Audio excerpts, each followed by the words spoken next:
Pro wrestling fanatics, welcome back to another exciting installment of the 10 count. I am the Art of the Beat of the V, Richard Bronson Vickrey. On the other side of the screen, my main man, John Paz.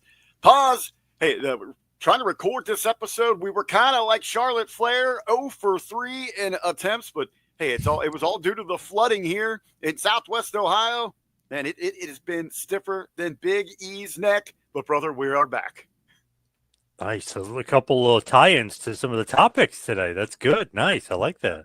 Absolutely, my friend. Excited to sit down with you. Don't apologize to you and our continually growing audience here for the 10 count, man. People have been loving it. It's just been the weather here in the Cincinnati tri-state area absolutely wicked, dealing with in just devastating floods. But we are back, ready to jump back into it. Hey, what better way, what better place to start off, because we are just 2 weeks away as we continue on the road to WrestleMania. Paz, we kind of talk about this each and every week. Where is your excitement level? Do you feel like you should be where you are 2 weeks out to the big event? I don't know. I feel like I'm maybe different than some other people I've talked to. They weren't as excited. I was kind of excited. I'm kind of into it. I'm kind of feeling it. Maybe the build hasn't been as great because it's been longer than it normally is. Usually Mania would have been right now already, or would have already happened. About the Raw after Mania. Yeah. Yeah. So I think that probably is hurting it maybe a little bit to some people, but to me, I don't know. I don't mind. I like the additions of LA Knight versus Fatu. I like the additions of Rey Mysterio versus El Grande Americano. So I don't know. I'm into it, some of the build. I'd rather not have Seth Rollins in that match, rather just be Punk versus Roman one-on-one. But I don't know. I've been kind of digging it so far. I'm into it. I'm sold. I like that you bring up the triple threat there. Maybe are they pushing too much just to get that star power? If anything, that is the big draw that has grabbed my attention. I do like the little twists and turns, the history between CM Punk, Roman Reigns, Seth Rollins, all those kind of gears intertwining together. And then you have that wild card of Paul Heyman. I am liking this undercard. I wish that maybe we would have got a little more development to get some of that storyline, get us a little more of that steam behind them there. But I think if I had to go with a scale of 10, I'm probably sitting right now at a 6.5, 7, which I think is a good spot because they got 2 weeks to wow me, to really sell me on this thing. I'm with you. I'm with you on that. Maybe Tiffy time and Charlotte maybe get you interested. Hey, that was one. It's for me, hey, Char Char, my girl, all these years, when she's involved. Absolutely. I actually was having some trouble getting into this one because of the characters. I didn't, for the longest time, I didn't see any reason why I should cheer for either one of these ladies, and especially Tiffany Stratton, who I think is completely clueless to what her character is, and them trying to just get me to root for a Valley girl when they're both just complete bitches. Right, they're both heels. To me, this was just a horrible matchmaking. I didn't like the booking. I just didn't like any of the way it was booked. It was just terrible until the train wreck that was their face-to-face segment with Wade Barrett right in the middle. Then I was like, man, this is so bad. It's good. It just obviously got real. They were really shooting on each other. Charlotte was bothered because she got booed, and that obviously played a factor into kind of the way she reacted and acted as well. But now I'm interested just because I was like, wow, that was such a great train wreck of them just like shooting at each other off the hip, off the cuff, off the script. So now I'm kind of interested in that match just because they took something that was just terrible and just started shooting on each other out of nowhere and created, to me, actual interest in the match when there was zero before. Hey, it runs one of my favorite Seinfeld episodes, Meow, catfight episode. That's what we've kind of got here. This is where now we suddenly have an entire fan base, if it be the casuals, if it be those inside the bubble, the smarks of the smarks, anywhere in between. They are definitely interested because guess what? Shit just got real. And that's what professional wrestling is, when its absolute best, is when it can blur those lines, walk that tightrope right down the middle of it. And I know they've edited some things out here. There's been some people backstage, that maybe went a little too far. Guess what? Hey, it's all fair in love, what is it, Love and War? Yes. So Yep. so there we go. Hey, bring it on. Let's just play into this. Let's lean into this hard over the next 2 weeks. Let's not step back. And that's my biggest fear. They're going to try to reel this thing way back in and completely kill any momentum they have with it. Yeah, because they edited off some of their comments when they did a replay of it, apparently. So, Yeah, they completely cut the 0 for 3, all the references to yeah. Charlotte's failed divorce. And you know, right now, hey, Charlotte knows this business. She is born into this thing. She has to have thick skin. If anyone should have been, hey, let's lean into this, let's roll with it. It should have been the Flair family. And speaking of who kind of did weigh in on this, even her dad came I would say to her rescue, but, had some comments, weighed in on it there. He wasn't really so in favor of it, which surprised me. He knows where there's money to be made.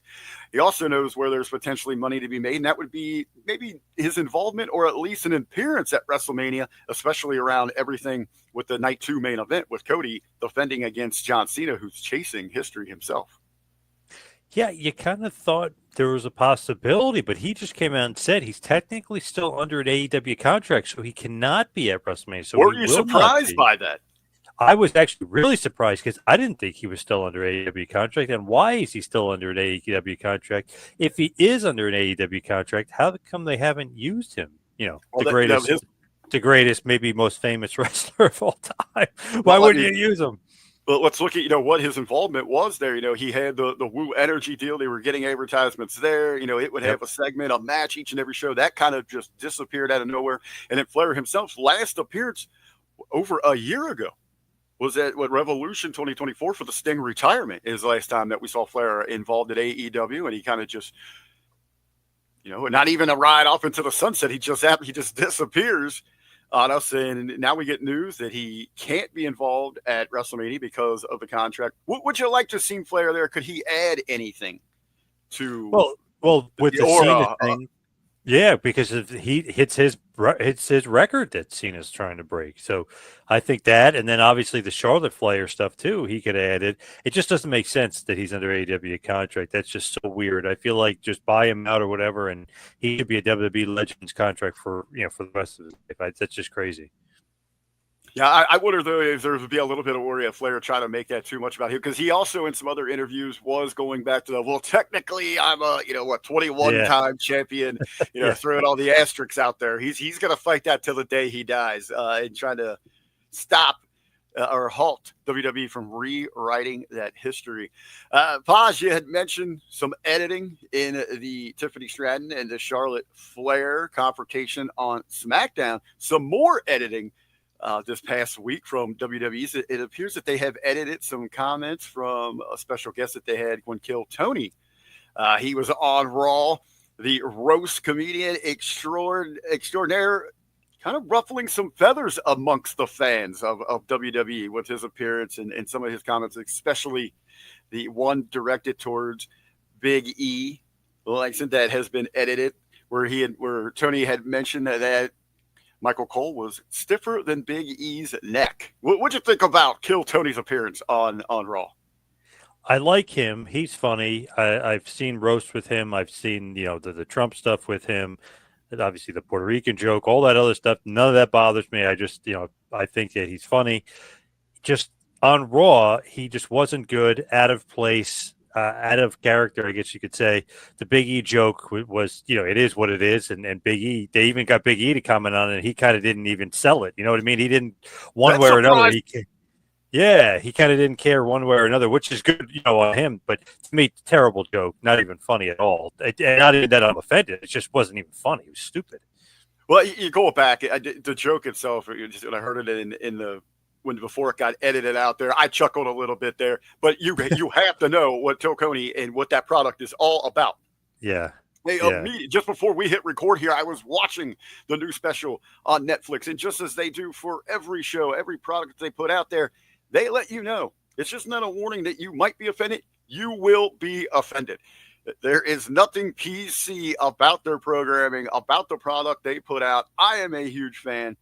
I felt a little let down by his appearance on Raw because I thought maybe they pulled him back a little bit. I thought some of the jokes with Cole. They were kind of some old school, maybe the fifth grader, the six-year-old in me is going to chuckle about those, but I wanted him to really get in there, really lay into the product. Obviously, he's there, as a way to promote his Netflix special. He's going to be hosting the Roast of WrestleMania. A lot of people still disappointed we're not going to get that over WrestleMania weekend, but damn, I know there's going to be cameras there. Eventually, we are going to get some clips, some form of a release from that. But I wonder if that is because it's just, again, WWE wanting to control that content. It was a swing and a miss, though, as far as Keltoni on Raw. Swing and a miss. Yeah. And again, not because we found I found it offensive in any way. It wasn't up to par with the standard. I wanted to be offended. I wanted there to be much more outrage, and it fell way short of what I expected. I've heard a million more better jokes from him. Yeah, he's done better. Yes. Well, speaking about outrage, it's been the talk of the WWE Universe for a few weeks now.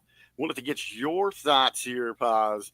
Of course, the El Grande Americano, we know he is going to WrestleMania, this upstart that has just bust onto the scene in WWE, going to have a big moment on the grandest stage against arguably the greatest luchador of all time. A lot of the I would say a lot. I'm not going to say a lot. I'm going to say the very vocal minority, easily offended wrestling fans, not so big on Grande Americano. Yeah, El Grande Americano. I love it. Obviously, it's Chad Gable, but we're gonna maybe have a little. Maybe can have a little tease. Please. But maybe we're gonna have a little tease that they're gonna have it be somebody else. Maybe Kurt Angle shows up or something. Maybe they might tease that it might not actually be Gable. But I think this is great. Gable's awesome. He deserves a WrestleMania match. Rey Mysterio's awesome. He deserves obviously a WrestleMania match times a million. He's one of the greatest of all time. I think this is going to be great. I love it. I love the global wrestling kind of throwback with the mask and put the weapon in the hood, which I know is an assassin's thing. But to me, I was thinking of, even my buddy messaged me about it, was thinking when Dark Patriot did it in global, because Bruce Pritchard probably from his global days probably like, oh, it'd be cool if we did a little bit of throwback to the 90s and we do a little global thing with Dark Patriot, El Grande Americana. So I thought that was kind of a cool little thing. I love it. I love kind of like mid-card stuff that it could be elevated, but it's just you doing something. It's not just, it's like Russo style. You give everybody a gimmick. Everybody has a storyline. Like it's a level of importance more so than when Vince was booking. Vince would be like, oh, Shorty G, go out there and have no storyline. You have a match with this guy or whatever. It's just so stupid. So this I actually like. It's funny. He actually did the thing where he's trying to go back and learn Lucha Libre, and he's going to learn how to destroy Lucha Libre. I love everything about El Grande Americano. My only complaints with this thing is they again rushed this thing. I wish we'd have got some vignettes of Americano making his way through Mexico back to could have done more with it. To the United States. Some great vignettes to really get us involved with the character. Hey, but again, the more uncomfortable that it makes a portion of this audience, the more invested in the bigger the pop you're going to get from RBV. And I tell you, someone who is not popping big time for pro wrestling these days, the often outspoken Bret Hart, speaking on AEW. I'm going to put that on Bret Hart on. Had the caps lock on there. The Hitman sharing some thoughts on All Elite Wrestling. I'll go ahead and I've got that here.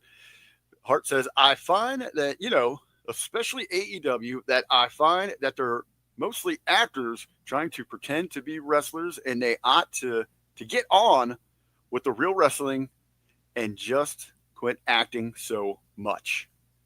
Pause. What do you think about the Hitman's thoughts here? I know what he means. I know where he's coming from. People kind of maybe misconstrued it, or maybe they didn't understand what he said, or maybe he didn't say it exactly how he wanted to say it, but I know what he meant.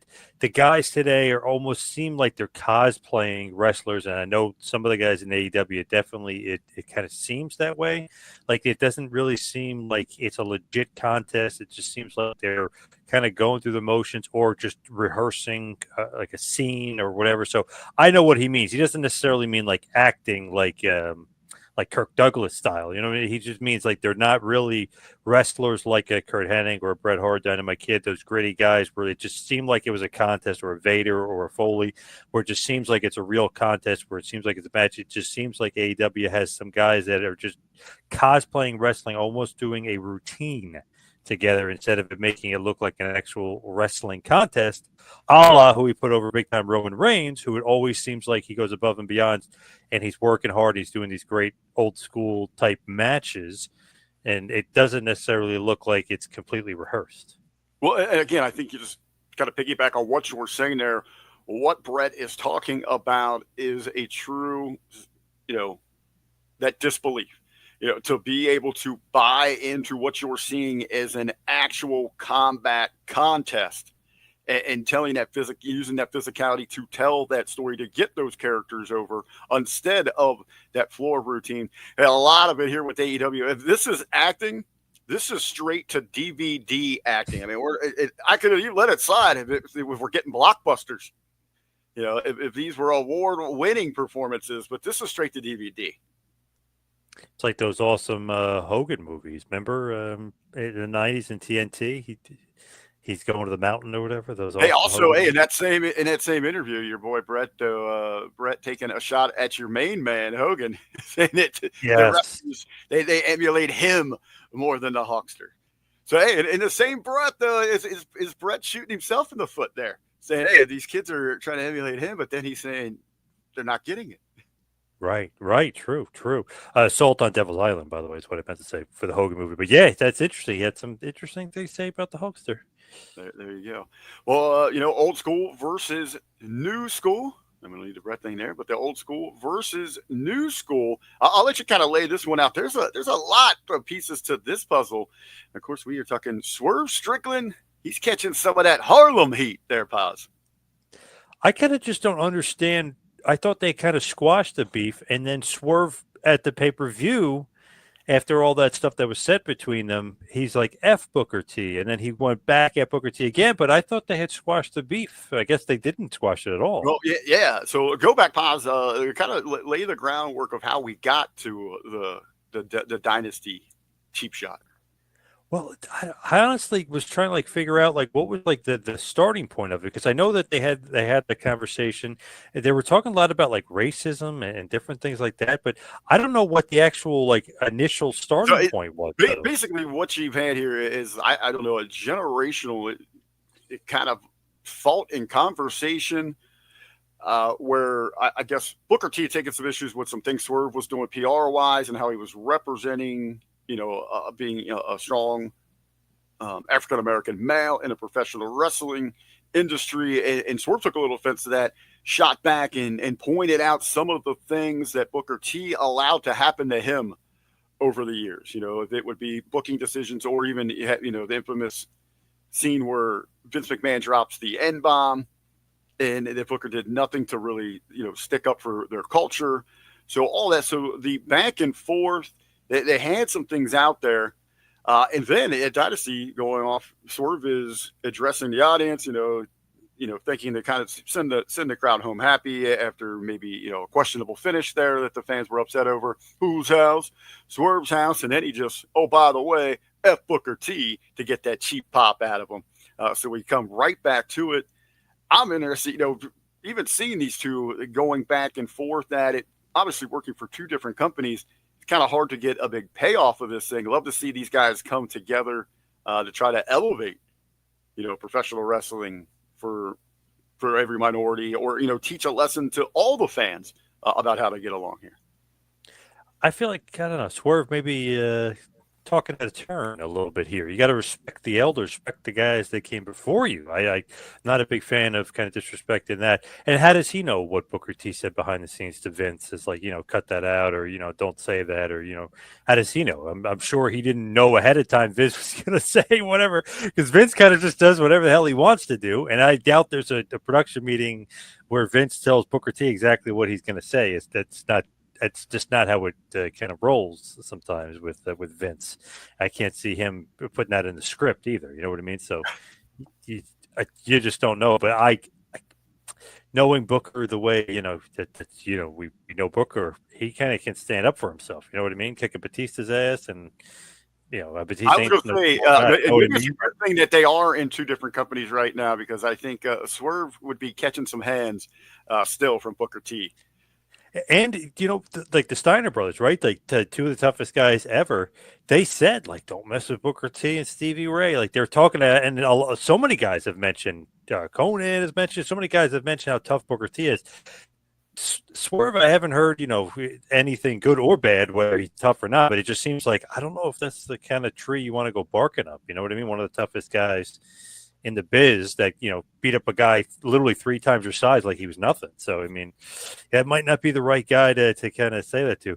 But kind of speaking on Swerve for a second, I know he kind of said that to kind of get the crowd pop because they were so upset that Moxley won. I thought it, to a lot of people, it was a foregone conclusion that they're going to end this title run that was being so bad. But once Tony Khan writes that in the book, man, that Moxley's holding the title for a certain period of time, he's not erasing it. He's not changing it. He's not, he's got Moxley in that book for a while.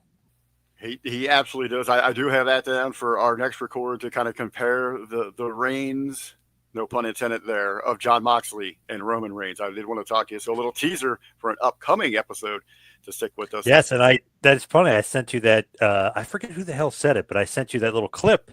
Is he the worst champion? Is Moxley the worst champion? But that's funny, or the worst main eventer in the last 5 years. So interesting. I need a little time to try to defend my Cincinnati boy.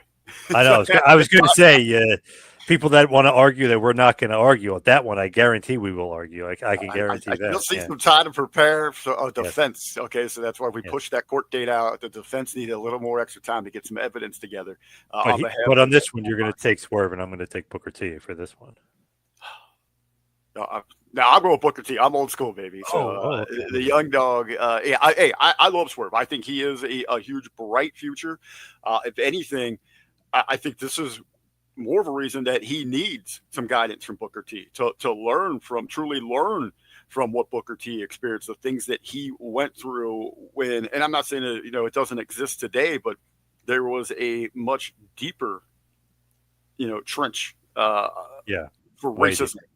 In professional wrestling that these guys had to overcome. And it is individuals like Booker T that have opened up so many doors, built so many bridges for the likes of a Swerve that I do truly believe should be the one carrying All Elite Wrestling going forward, and another swing and a miss for Tony Khan, not pivoting from the Death Rider plan, not because it's a bad program, because Swerve is money for the future of All Elite Wrestling. Unfortunately, I don't believe they see it that way. Thinking about money and futures for companies right down the road from me in Louisville, Kentucky, the fame, the historic, the legendary Ohio Valley Wrestling has some new owners. It looks like the Morley Sports Management Group is going to be taking over operations beginning May 1st. What's very interesting about this, Paz, is the Morley Sports Management Company. They're based out of Europe. So an overseas investor taking a company from here and down the street in little Louisville, Kentucky.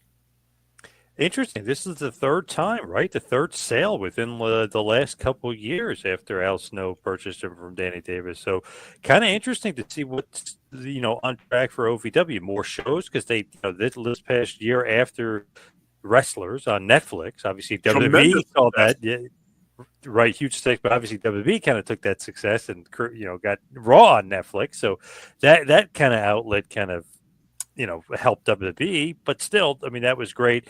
They did do a tour over this past year, but not as many dates as people would have thought, or maybe not as many big venues as people might have thought. But it's just one of those things where I wonder where OVW is headed now. Is it going to be bigger, better? Are they going to be putting more money into the product? Are they going to be traveling more? Like, what's going on with OVW? Because this is the third kind of ownership change, if you will.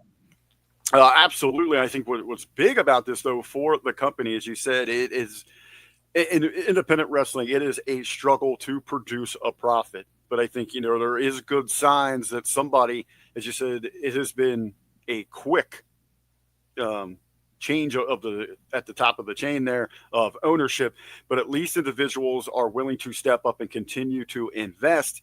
This to me, this has big home run potential all over it, especially for an international growth. As we look, WWE just coming back from the European tour, you look at the gates, the enthusiasm, smashing success. AEW when they go overseas, always a big draw for that company. Even in TNA wrestling, record numbers when they go across the drink. So this is going to open OVW to an entirely new market. It'll be interesting to see if they go over there for some extended tours. Maybe we get maybe a second school of sorts overseas. A lot of potential, a lot of things to keep your eyes on. For sure. And Al Snow had a school over there, so obviously he's very, very familiar with the UK. Wow, okay, you're educating me here. Okay, so I didn't know that. Wrestling Academy, yeah, he had a wrestling academy over there, yeah. Yep. Very, very nice. So yeah, just something, and I've been talking to a few of those, as I said, that regularly, that are here in my backyard, that make the trip down there regularly. It seems that there is a great deal of excitement amongst the current staff that are there about the potential going forward, bigger investors, international growth. Absolutely has to be seen as a positive here for OVW. What do you guys? This is something that I'm very interested in. Yeah, possible.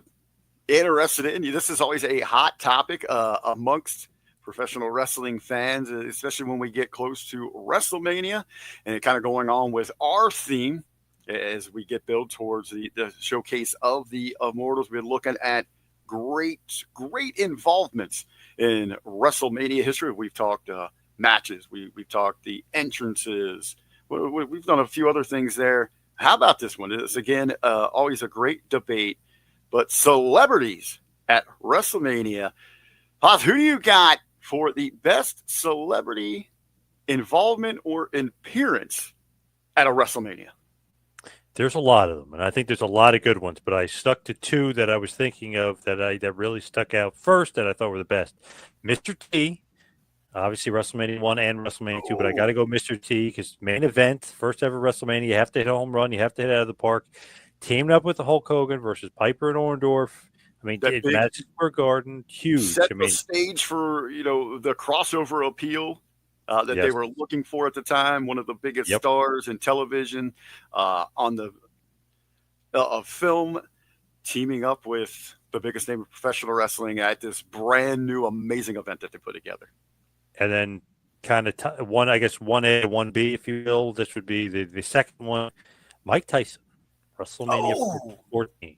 Good ones. Sure. Two good ones. I mean, a lot of people really credit, and you've even heard people inside of the companies that Tyson getting involved was a huge game changer when it came to the Monday Night Wars. Yes, huge. Wow. Okay, that's two good ones there, brother. Mr. T, Mike Tyson. All right. I was gonna guess yours because I had a graphic ready for you. I had this ready for you. I thought you were gonna say Bad Bunny. Oh, Bob Uecker. Bob Uecker. I thought that's where you were gonna go, Bob Uecker. But two great choices there, Paz. Of course, you know where I'm going. We stand right here in the real Queen City. Pete Rose. The Hit King, Charlie Hustle, Pete Rose. And after the years of his involvement there, especially with Kane making his way into the Hall of Fame, my RBV pick for best celebrity involvement. He was awesome. WrestleMania. He was awesome at Mania. I love Pete Rose. He said he was going to leave some tickets in Boston, but remember Buckner couldn't bend down and pick him up? Remember that? Yes, absolutely. So there we go. All right, everybody. We'd like to thank you for joining us again here at the 10 Count. We have another exciting episode for you here shortly. But as we do each and every episode, we leave you with our pro wrestling pop of the week.